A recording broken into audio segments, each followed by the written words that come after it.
Hello, folks. Thank you for joining me again.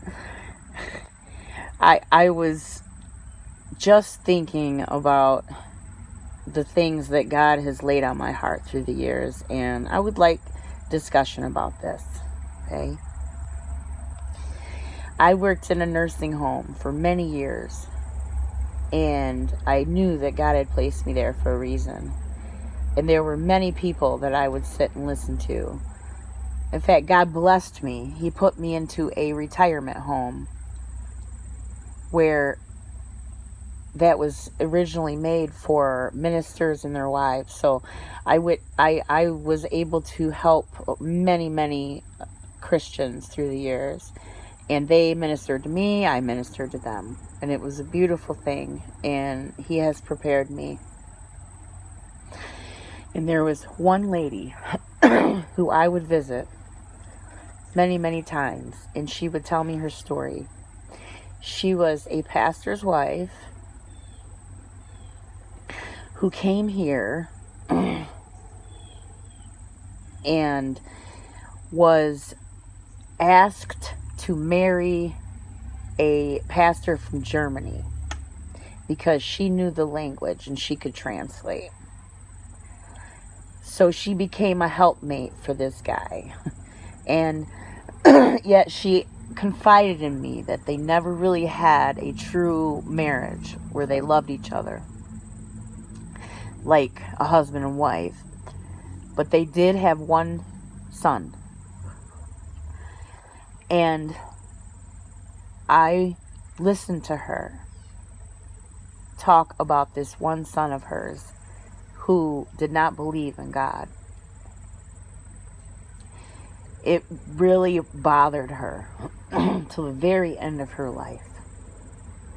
It bothered her. She wrote him letters upon letters. One day, because he lived in another state, but one day he showed up to surprise her.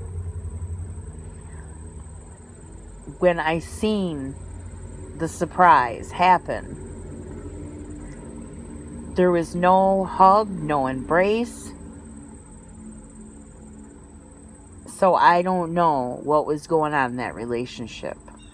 I know that she tried to pressure him into returning to the Lord.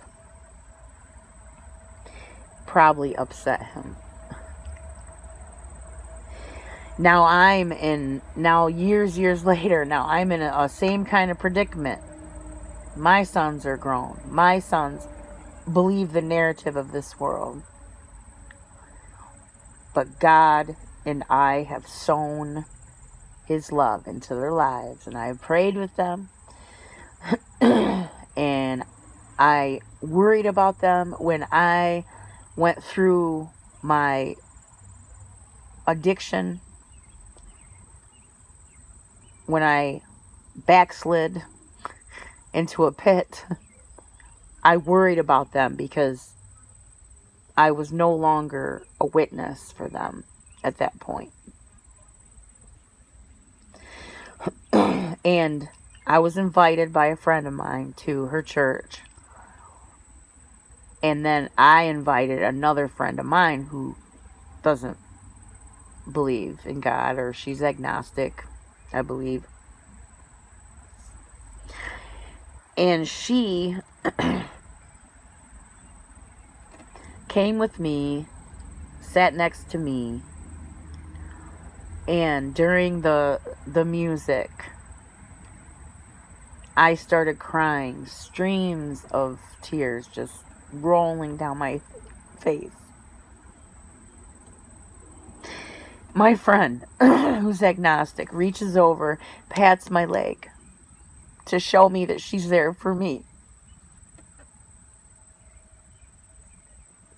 And all of a sudden, God just opened my heart and poured in these words. Do you not know how much I love you? Do you not know that I love the things you love and the people you love?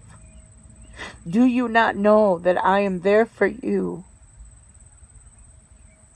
That I will hold your whole life together and your dreams will come true.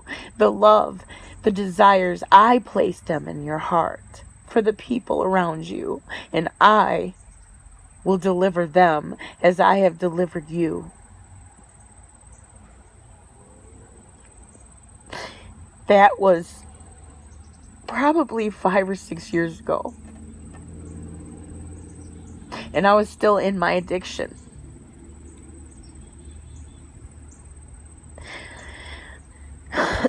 Here I am. I'm living with my best friend who led me to the Lord, who lost her faith at some point. And she just told me that she would like to study the Bible with me. My other friend, the one that went to church with me, she's dating a Christian man, and she really likes him. She says, he's so nice. He's so nice. I've never dated anyone like him. My oldest son seems to be open to hearing what I have to say because of what I have went through.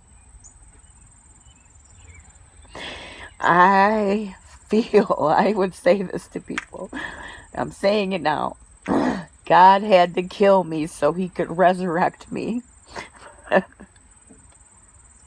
And he told me, I have promised you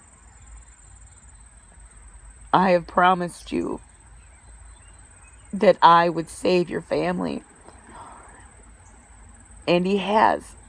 When he took my brother, my older brother, he had given his life to Christ years ago. And then he died on 7/17, July 17th,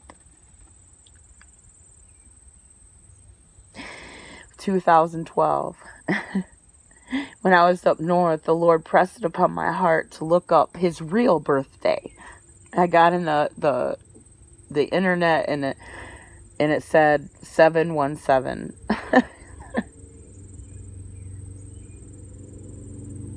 So I don't know. I just these kind of things make me think, just wow. I'm so in awe of the Lord and how he takes care of us.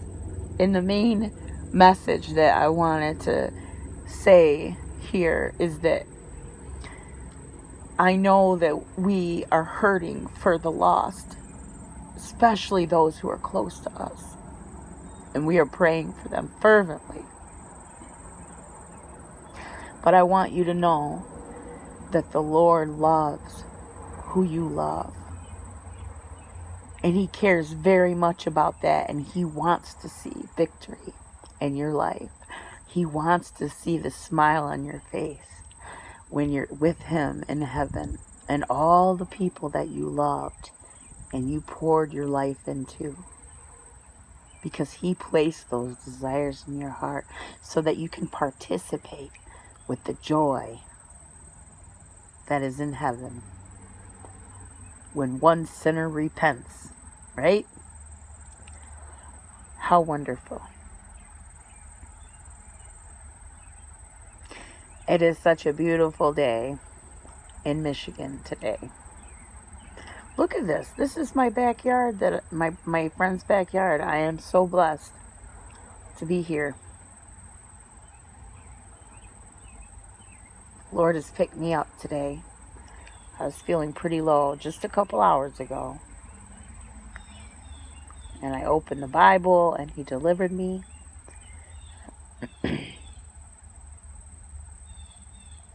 He obviously wants me to do this.